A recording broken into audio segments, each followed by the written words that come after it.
We are back for what we hope will be a frighteningly good game of the week here as we head off into the Halloween weekend. Let's see if we can end with something sweet. It's Abbotsford and Colby, a rematch of the canceled regular season game. The Hornets strike first on an opening drive, 50-yard touchdown, finds the hole, finds the sideline, turns on the Jets, and he is gone. Well, hey, they like that so much, they decided, why don't we just run it back? Caden Healy gets this carry, and he's going to take off for 42 yards. He scores. Colby starts hot in this neighborly feud. Second quarter, 1st and 10, Hornets. Mateo Lopez goes right up the gut 13 yards later. He's in for another Colby touchdown. Then after a turnover, quarterback Brent Jeske decides he'd like some numerals on the stat sheet.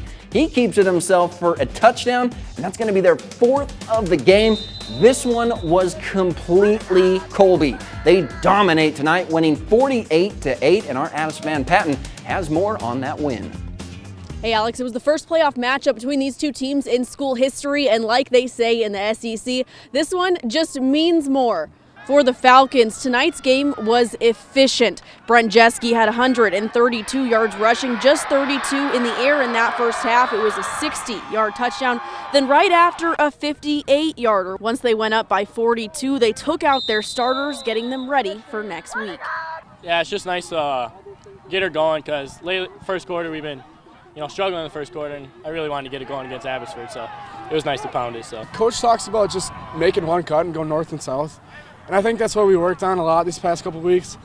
And it paid off.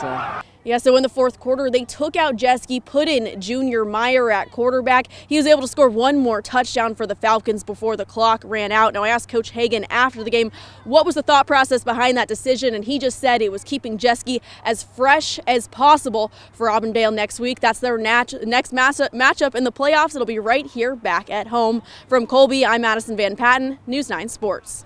Thank you, Addison. And with that, level 2 of the playoffs is complete, but stick around because after the break, we take a quick look at what next week's level 3 holds. I'll see you on the other side.